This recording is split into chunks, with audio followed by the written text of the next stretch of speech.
दूसरा प्रश्न कि प्रेम क्या है। तो भैया सामान्य और छोटा उदाहरण दूं तो ये है कि जिसकी परिभाषा की जा सके वो प्रेम नहीं। प्रेम तो वही है जिसका कोई वर्णन ना कर सके, सामान्य उत्तर। अब थोड़ा गहराई से सोचा जाए कि असल में प्रेम है क्या, तो बंधुओं प्रेम कुछ और नहीं है, प्रेम ईश्वर का ही रूप है और कुछ नहीं है। ईश्वर, अब इसको आप कह सकते हो कि कृष्ण ही प्रेम है, राम ही प्रेम है, ईश्वर ही प्रेम है। अब बात आती है, चलो महाराज मान लिया हमने राम कृष्ण ईश्वर प्रेम है, ईश्वर का रूप है प्रेम, लेकिन फिर प्रकट कैसे होता है? और जब ईश्वर का रूप प्रेम है तो समस्त जीवों में ईश्वर है, तो सबसे क्यों नहीं होता? सबसे क्यों नहीं होता? किसी एक से या दो से या चार से क्यों होता है? तो इसका उत्तर ये है, हमारे सनातन की बहुत अच्छी परंपरा है जिसको हम कहते हैं ज्योतिष विज्ञान।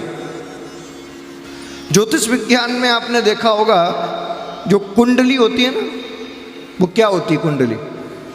ये कुंडली सॉफ्टवेयर है जिसमें हमारे प्रारब्ध के सभी कर्मों का लेखा जोखा है, और कुछ नहीं है कुंडली। पिछले कर्मों का लेखा जोखा ही कुंडली है। अब इस कुंडली में जिस व्यक्ति को हम प्रारब्ध में कुछ करके आते हैं, या जो व्यक्ति हमारे लिए कुछ करके आता है, वो इस जन्म में आके मिलता है प्रत्येक जीव को। तो जो व्यक्ति जिससे अटैचमेंट होता है या प्रारब्ध का जिससे कोई ना कोई संबंध बचा रहता है, उसी व्यक्ति से हमारा जुड़ाव होता है और उसी से प्रेम हो जाता है। आप बताइए, कथा में इतने लोग आते हैं, या आपसे सुबह से शाम तक बाजार में इतने लोग मिलते हैं, कितनों से प्रेम हो पाता है? कितनों से आत्मीयता हो पाती है? नहीं हो पाती। और कई बार ऐसा होता है कि रोज जो व्यक्ति 10 बार मिले उससे भी घर के संबंध नहीं बन पाते, और कोई जीवन में एक बार मिले उससे भी इतना गहन प्रेम हो जाता है कि जिंदगी भर हम उसको नहीं भूलते। क्यों होता है ऐसा? ये केवल प्रारब्ध की वजह से होता है, केवल प्रारब्ध की वजह से, और कुछ नहीं है इसमें।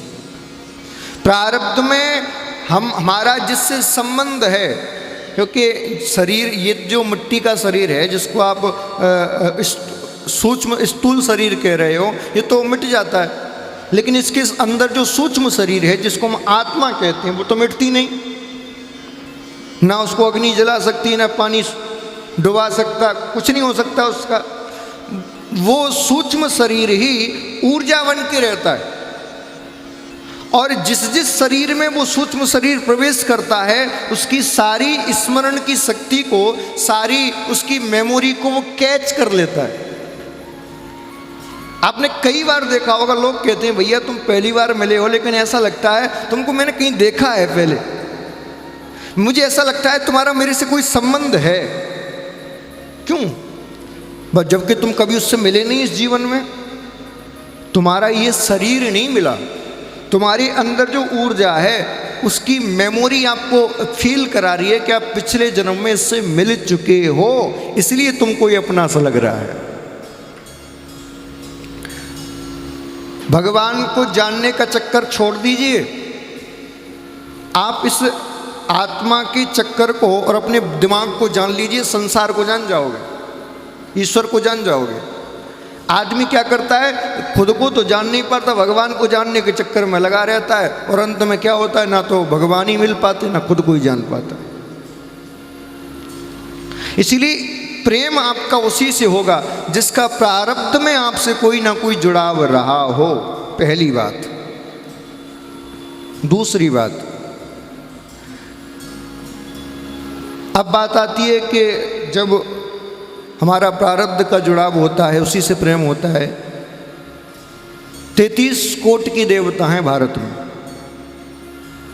राम भी हैं, कृष्ण भी हैं। राम तो मर्यादा पुरुषोत्तम है, कृष्ण से पहले के हैं। राम के प्रति झुकाव क्यों नहीं है महाराज? कृष्ण के प्रति क्यों है? शिव के प्रति क्यों नहीं है? अच्छा, जिनका शिव के प्रति है वो कह सकते हैं कि हमारा राम और कृष्ण के प्रति क्यों नहीं है? ये भी तो प्रश्न खड़ा होता है ना। चलो मान लिया कि हमारा संबंध जिस आत्मा से प्रारब्ध में कभी जुड़ा है उसका परिचय हो जाएगा, लेकिन ईश्वर तो सब एक है। फिर नाम रूप और लीला के भेद में हम क्यों फंस जाते हैं? जो कृष्ण का उपासक है वो अयोध्या में पहुंच के भी राधे राधे क्यों करता है? फिर राम राम क्यों नहीं कहता? बचपन से ही हमें क्यों लगता है कि हम तो कृष्ण के उपासक हैं, कृष्ण ही प्रिय है हमें? इसका क्या क्या रहस्य? फिर जब आप कह रहे हो कि प्रारब्ध का संबंध हो तो प्रेम हो, तो फिर भगवान से भी क्या संबंध है प्रारब्ध का? चिंतन करने वाली बात है।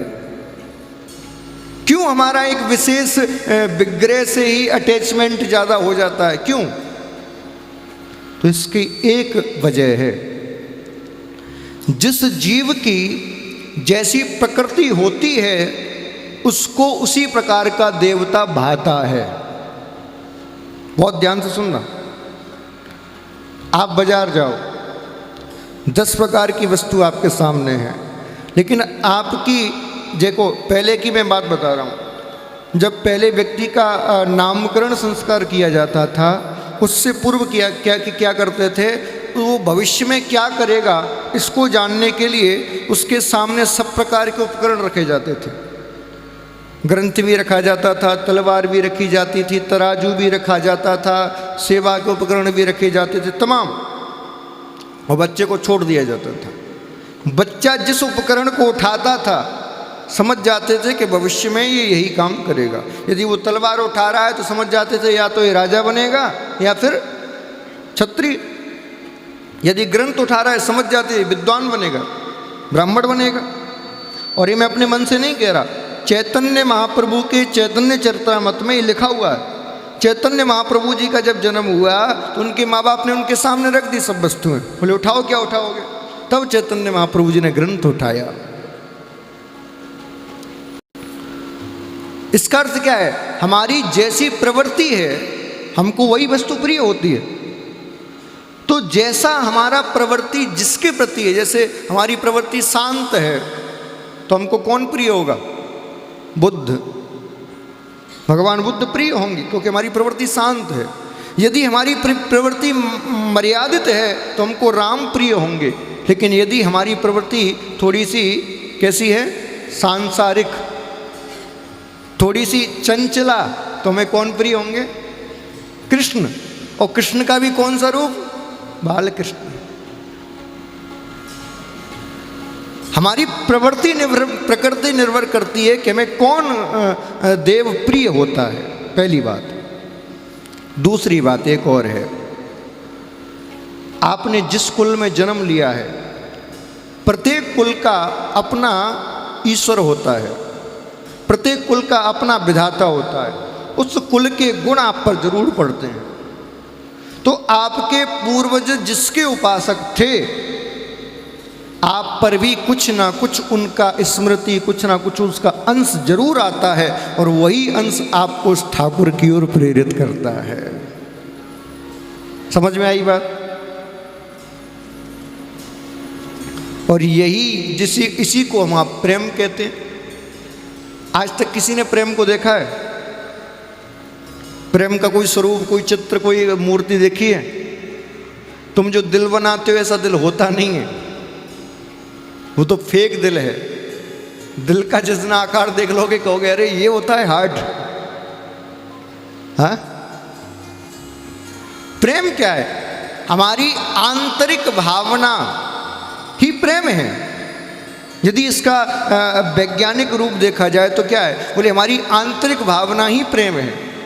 दो प्रकार की भावना होती है, कि बाहर भावना। बाहर भावना क्या है? बोले लोगों को कई प्रकार सुख देने के लिए या उनसे झगड़ा ना करने के लिए हम ऐसे शब्द भी बोल देते हैं जो हमें अच्छे नहीं लगते, तसल्ली देने के लिए, वो बाहरी भावना। लेकिन आंतरिक भावना क्या है? बोले अच्छा लगे या बुरा, मेरे अंदर जो है वो मैं बोल दूँ। और होता है कि नहीं ऐसा प्रेम में?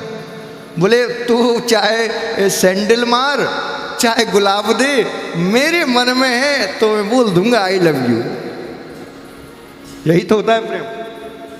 और प्रेम कब जागृत होता है? जब खुद की मान मर्यादा, किसी प्रकार की लालच, किसी प्रकार की सामाजिक मर्यादाओं का भान ना रहे। आप उस चेतना के स्तर तक पहुंच जाओ कि समाज की सुध ना रहे, तब कहीं जाके प्रेम जागृत होता है। चेतना के उस स्तर पर जाके जागृत होता है। बताइए, यदि ऐसा नहीं होगा तो क्या प्रेम कर पाओगे? करना दूर की बात, क्या प्रपोज भी कर पाओगे? नहीं कर पाओगे। जब तक आप सामाजिक बंधनों से बंधे रहोगे, क्या कर सकते हो? बोले महाराज कहीं आज मैंने कुछ कह दिया, घर वालों को पता चल गया, पूरी इज्जत डूब जाएगी। इसका अर्थ क्या है? जब चेतना के हम परम स्तर पर पहुंच जाते हैं, और संसार की संपूर्ण वासनाएं, संपूर्ण व्याधि हमसे दूर हो जाती हैं, तब हम प्रेम को प्राप्त करते हैं। इसीलिए कहा गया है कि प्रेम ईश्वर है। ईश्वर क्यों है? क्योंकि ईश्वर भी चेतना के उस स्तर पर प्राप्त होता है जहाँ समाज की कोई मर्यादा, कोई बाधा हमें पकड़ नहीं सकती, बांध नहीं सकती। इसीलिए प्रेम को ईश्वर कहा गया।